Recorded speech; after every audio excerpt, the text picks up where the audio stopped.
Hello bachcho, let's read this question. So this question says, an object is located at any point O at time t is equal to 0 second. From t is equal to 0 to t is equal to 5 second, it continuously changes its position and reaches point P. In the next 5 seconds, it does not change its position.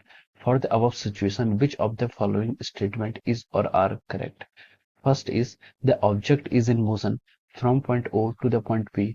Second is the object is at rest from t is equal to 5 second to t is equal to 10 second. Option third is the object is in motion from t is equal to 0 second to t is equal to 10 second. And option A said only first, option B only second, option C both first and third, and option D both first and second. तो चलिए बच्चों अब हम इस question को start करते हैं। तो देखिए बच्चों, ये जो क्वेश्चन आपसे पूछा गया है, इस क्वेश्चन का जो आपका की कॉन्सेप्ट होगा, इस की क्वेश्चन का की कॉन्सेप्ट है कि यहाँ पर आपको क्या बताना है, मोशन बताना है। ठीक है, this is a question which is based upon the basic definition of our motion. Motion के बेसिक डेफिनेशन पर क्वेश्चन आपका बेस्ड है। तो देखिए मोशन क्या होता है।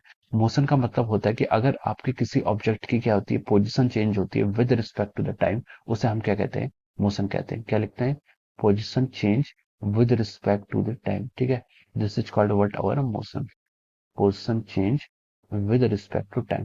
टाइम के साथ साथ अगर ऑब्जेक्ट की आपकी पोजीशन चेंज होती है तब हम उसे क्या बोलते हैं, मोशन में बोलते हैं। ठीक है, अब देखिए क्वेश्चन पे आइए। क्वेश्चन पे उसने बोला था कि एक object is located at a point O at time T is equal to 0। अगर मान लीजिए कोई ऑब्जेक्ट आपका यहाँ पर है ओ पॉइंट पर, ठीक है, इस पर टाइम आपको 0 कंसिडर कर लीजिए।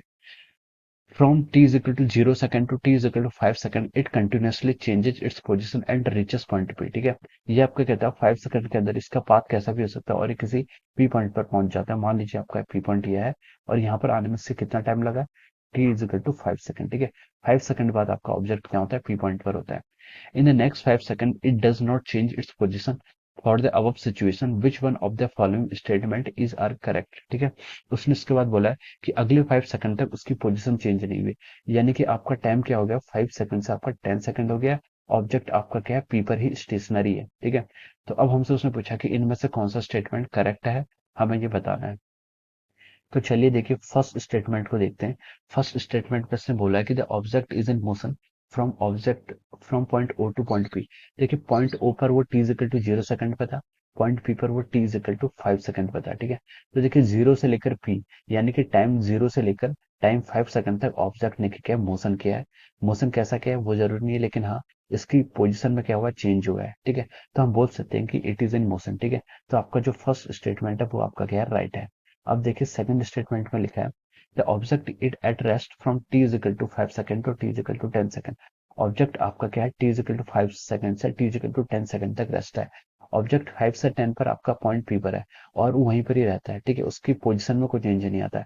पोजीशन में चेंज नहीं हो रहा टाइम के साथ, इसका मतलब हो कि आपका रेस्ट पर है। ठीक है, तो हम लिख सकते हैं कि आपका ऑप्शन टू भी क्या आपका ट्रू है। अब देखिए ऑप्शन थर्ड में उसने बोला है the object is in motion from T is equal to 0 to T is equal to 10 second. ठीक है, देखिए टी इज इक्वल टू 0 से लेकर 5 तक तो वो मोशन पर था, और 5 से 10 तक क्या था, 5 से 10 तक वो क्या था, आपका रेस्ट पर था। लेकिन इसने बोला कि object is in motion from T is equal to 0 to T is equal to 10 second. तो ये स्टेटमेंट क्या हो जाएगा, आपका फॉल्स हो जाएगा। 0 से 5 तक तो वो मोशन पर था, लेकिन 5 से 10 तक वो रेस्ट पर था। ठीक है, तो यहाँ पर हमें टाइम इंटरवल को डिवाइड करना पड़ेगा। ठीक है, बिना डिवाइड किए हम ऐसे बोल नहीं सकते कि ऑब्जेक्ट क्या था, आपका मोशन पे था। ठीक है, तो ये ऑप्शन क्या हो जाएगा, इसका रॉन्ग हो जाएगा। अब देखिए इसमें आपका फर्स्ट एंड सेकंड स्टेटमेंट क्या है, ट्रू है। तो देखिए ए ऑप्शन में उसने जो हमसे बोला है, उसने जो हमें यहाँ पर ऑप्शंस दिए हैं, ए ऑप्शन से बोलना है ओनली फर्स्ट ट्रू, वो आपका रॉन्ग हो जाएगा। ऑप्शन बी में ओनली सेकंड ट्रू, वो भी आपका रॉन्ग हो जाएगा। ऑप्शन सी में आपका बोथ फर्स्ट एंड थर्ड, ये भी आपका क्या रॉन्ग है। ऑप्शन डी में बोल रहा है बोथ फर्स्ट एंड सेकंड, तो ये ऑप्शन क्या आपका ट्रू है। दोनों ऑप्शंस क्या करेंगे उसमें, both first and second statement, both options are our true. तो हम बोल सकते हैं कि आपका जो ऑप्शन डी है, option D is correct. Option D क्या है इसमें, ऑप्शन में इस क्वेश्चन का जो आपका राइट आंसर है वो क्या आपका option D is the correct option of this question. So I hope you all understood this concept. All the best and thank you so much.